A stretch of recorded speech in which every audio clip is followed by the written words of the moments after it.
புது வீட்டில் இருக்கிற ஃபஸ்ட்டு விலாகு பால் காய்ச்சலான்னு சொல்லிட்டு விடியற்காலைல எழுந்திரிச்சாச்சு. கரெக்டாக மணி ஒரு 2 மணிக்கு எழுந்திரிச்சிட்டு மிச்சம் இருக்கிற வேலையெல்லாம் பார்த்துட்டுருந்தேன். பேக் பண்ணுறதே பெரிய வேலையாக இருந்தது. மணி 12:30 மணி வரைக்குமே வந்து கிச்சன் மட்டுமே க்ளீன் பண்ணிகிட்ருக்கேன். உள்ளே வந்து ஹால் க்ளீன் பண்ணல, ரூம் க்ளீன் பண்ணல, எதுவுமே பண்ணவே இல்லை. சரி நம்ம எடுத்து வச்சுக்கலாம் இது எப்படி பண்ணுறது யோசிச்சே வந்து தலைவலி எடுத்துச்சு. சுத்தமாக வந்து எந்த ஒரு ஐடியாவுமே வரல, கடைசி வரைக்குமே வரல. எதனாலன்னு எனக்குமே தெரியல. இதுக்கு முன்னாடி இருந்த வீட்டிலலாம் வந்து அவங்க வந்து என்ன பண்ணுவாங்கன்னா, பாத்திரம் எல்லாமே நான் வந்து பேக் பண்ணி வச்சுருவேன். எடுத்துகிட்டு போயிட்டு அந்த வண்டியில் வைப்பாங்க. அதுக்கப்புறம் வரப்போகிற வீட்டில் வந்து அந்த பாத்திரம்லாம் எடுத்துகிட்டு வந்து வச்சுருவாங்க. அவங்களுமே வந்து ஆஃபீஸ் கிளம்பி போயிடுவாங்க. வேறு எந்த வேலையுமே வந்து பார்க்க மாட்டாங்க. ஏசி மாட்டணுன்னா மட்டும்தான் வந்து ஏசி மாட்டிட்டு போவாங்க. டிவி வந்து ஃபிட் பண்ணிட்டு போவாங்க. இது 2 வேலை மட்டும்தான் வந்து ஆள் கூப்பிட்டு வருவாங்க. அவங்க கூட வருவாங்க. அவங்க வர்றதுக்குள்ளவே நான் வந்து எல்லா வேலையுமே முடிச்சிடுவேன். பசங்க வளர்ந்துட்டாங்க, அவங்களுமே ஸ்கூல் போகணும். அதுவும் இல்லை லீவ் டைம்னால் கூட பரவாயில்ல, கொஞ்சம் வேலை பார்த்துருந்துருக்கலாம். ஸ்கூல் டேஸ்லன்றதுனால வந்து வேறு வழியே இல்லை. அவங்கள ஃபஸ்ட்டு ஸ்கூல் அனுப்பிச்சதுக்கப்புறமா தான் நம்ம வேலை பார்க்க முடியும். அதனால் கொஞ்சம் வேலை ஸ்கிப் பண்ணி பார்த்ததுனால ரொம்ப டைம் ஆகிடுச்சு. நைட்டு மணி கரெக்டாக 1 ஆக போகுது. அதுக்கப்புறமா சரி நான் அவங்கள அனுப்பிச்சிட்டேன், நீங்கள் போயிட்டு படுத்து தூங்குங்க, நான் வந்து க்ளீன் பண்ணிக்கிறேன்னு சொல்லிட்டேன். இருந்தாலுமே எனக்கு துணி எல்லாமே வந்து மடித்து வச்சுட்டு இருக்கேன். பீரோவில் இருக்கிற ட்ரெஸ் எல்லாம் எடுத்துட்டேன். ஷெல்ஃபில் கபோர்டில் இருக்கிறது எல்லாத்தையுமே எடுத்து மடித்து வச்சுட்ருக்கேன். மடிக்கிறேன் என்னால் மடிக்கவே முடியல. அவ்வளோ ட்ரெஸ் இருக்குது. தேவையில்லாத ட்ரெஸ் எல்லாமே வந்து பாதி பிரித்து வச்சுட்டேன். இதுக்கு முன்னாடியே வந்து நம்மளுக்கு இந்த ட்ரெஸ்லாம் வேணாம் அப்படின்னு சொல்லிட்டு எல்லாத்தையுமே எடுத்து வச்சுட்டோம். 4 பேரோட ட்ரெஸ்ஸுமே ரொம்ப போடாத ட்ரெஸ்ஸு, அதுக்கப்புறமா வந்து ரொம்ப நாள் யூஸ் பண்ண ட்ரெஸ்ஸு எல்லாமே வந்து எது வேணாமோ அது எல்லாமே வந்து ஒரு பக்கமாக எடுத்து பேக்கில் வச்சாச்சு.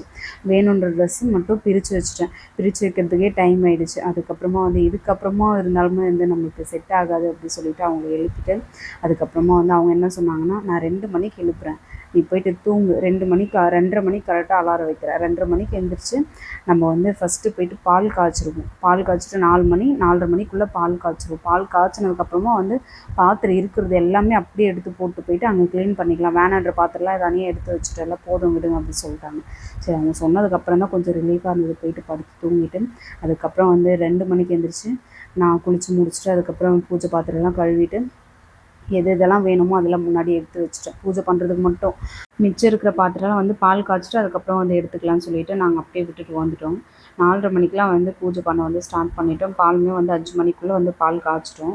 பால் காய்ச்சினதுக்கப்புறம் கொஞ்சம் நேரம் வெயிட் பண்ணி உட்காந்துட்டு மணி ஒரு 6 மணிக்குள்ளே வந்து அங்கே இருக்கிற பாத்திரம் எல்லாமே எடுத்துட்டோம். எங்களுக்கு வந்து எப்போ வந்து வீடு மாற்றினாலும் வந்து மற்றவங்க பார்க்கறதுக்கு முன்னாடி, பொழுது விடியறதுக்கு முன்னாடி வந்து பாத்திரம்லாம் எடுத்துருவோம். அதுக்காகவே முடிஞ்ச அளவுக்கு வந்து ஃபஸ்ட்டு வந்து சீக்கிரமாக வந்து பால் காய்ச்சிட்டு அதுக்கப்புறம் வந்து பாத்திரம் எடுத்துடலான்னு சொல்லிட்டு ஒவ்வொருத்தர் வேலையை பார்த்துட்டே இருந்தோம். ஃபஸ்ட்டு வந்து நான் சாமி கும்பிட்டதுக்கப்புறமா வந்து அவங்க வந்து பூஜை பண்ணாங்க. அடுத்து வந்து ரோஷன் வந்து தீபார்த்தனை வந்து காமிச்சான். நித்தியுமே வந்து காமிச்சிட்டு வந்து 4 பேருமே வந்து ரொம்ப வந்து பக்தியாக வேண்டிக்கிட்டோம்.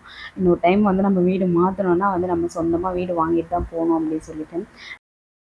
கஷ்டமாக இருக்குது. நம்ம பாத்திரம் எடுக்கும்போது தான் அதோட கஷ்டம் தெரியுது. வாடகை வீட்டில் இருக்கிறவங்களோட கஷ்டம் ரொம்ப ரொம்ப கஷ்டமாக இருக்குது. நம்ம ஒவ்வொரு டைமும் வந்து வீடு மாற்றும்போது பாத்திரம் எடுத்துகிட்டு வரும்போதெல்லாம் ரொம்ப கஷ்டமாக இருக்குது. பார்த்துக்கலாம், எதுவாக இருந்தாலும் சரி. நம்ம வாடகையே தான் கட்டுறோம். எல்லாருக்குமே வந்து எப்படியும் ஒரு 10,000 மேலே தான் வாடகை கட்டுற மாதிரியே வருது. நார்மலாக வந்து சிங்கிள் பெட்ரூமே இங்கே கிடைக்கவே மாட்டேங்குது. டபுள் பெட்ரூம் அப்படி தான் கிடைக்குது.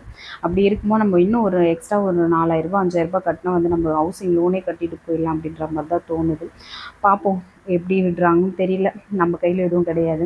பால்லாம் காய்ச்சி முடிச்சுட்டு அதுக்கப்புறம் பாத்திரம் எல்லாமே எடுத்துட்டோம். பொழுது விடியறதுக்குள்ளே பாத்திரம்லாம் எடுத்தாச்சு. ஃப்ரிட்ஜ் வந்தது பார்த்திங்களா, அதுதான் லாஸ்ட்டு. அதுக்குள்ளே எல்லாம் எடுத்துட்டோம். மிச்சம் கொஞ்சம் பாத்திரம் இருக்குது. இன்னும் ஒரு பை முழுக்க வரும்னு நினைக்கிறேன். அது இன்றைக்கி போயிட்டு நான் எல்லாத்தையும் எடுத்து வைக்கணும். அடுத்த நாள் தான் போயிட்டு எடுத்து வைக்கணும். எல்லாமே வந்து போகணும். இன்னும் கொஞ்சம் க்ளீன் பண்ணிவிட்டு அதுக்கப்புறம் வந்து சாவி அவங்கக்கிட்ட கொடுத்துடலாம். வந்து டிவி ஃபிட் பண்ணுறதுக்குமே வந்து ஆள் வந்துட்டாங்க. ஏசி ஃபிட் பண்ணுறதுக்குமே வந்துட்டாங்க. எனக்கு வந்து க்ளீன் பண்ணுற வேலை முடியவே இல்லை. சரி, இருந்தாலும் பரவாயில்ல, 2 நாளுமே வந்து வெளியில் தான் சாப்பிட்டுட்ருக்கோம். கடையிலே சாப்பிட்றதுனால என்னன்னு தெரியல, பிடிக்கவே இல்லை. சரி, வந்து வேலை இருந்தாலும் பரவாயில்ல, நம்ம வந்து சமைச்சிடலாம்னு சொல்லிட்டு சாப்பாடு செஞ்சுட்டு சாம்பார் வச்சுருந்தேன்.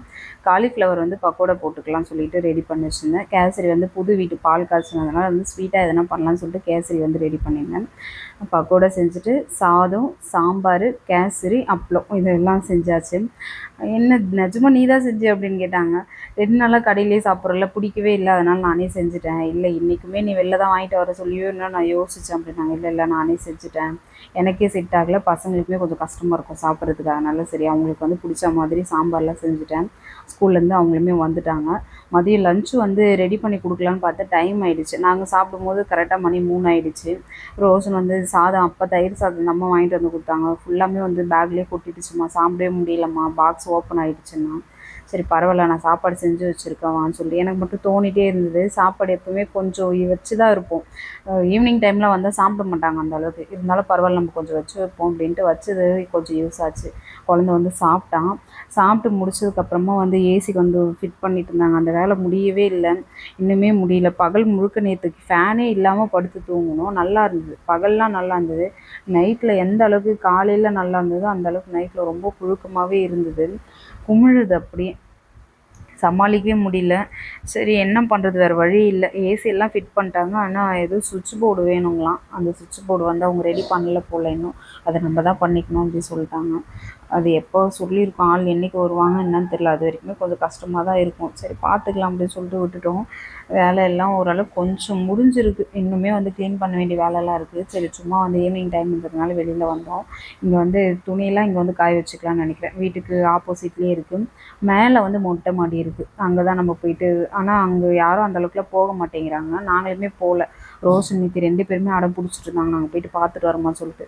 அது வேணவே வேணாம், நீ அங்கே போகவே வேணாம், அது ரொம்ப ஹைட்டாக இருக்குது, இதே செகண்ட் ஃப்ளோர், அதுக்கு மேலே போகணுன்னா வேணாண்டா அப்படின்னு சொல்லிட்டு இன்னும் போகல. எனக்கு தெரியாமல் எப்பயாச்சும் போயிட்டு பார்ப்பாங்களா என்னன்னு தெரியல, அதுவே கொஞ்சம் பயமாக இருக்குது. ரோஷன் தொலைஞ்சு போச்சுன்னு வாட்சி கிடச்சிருச்சு, ரொம்ப டயர்டாக இருந்தது. சரி ஓகே, நாளைக்கு விலாகில் பார்ப்போம். தேங்க்யூ, பாய்.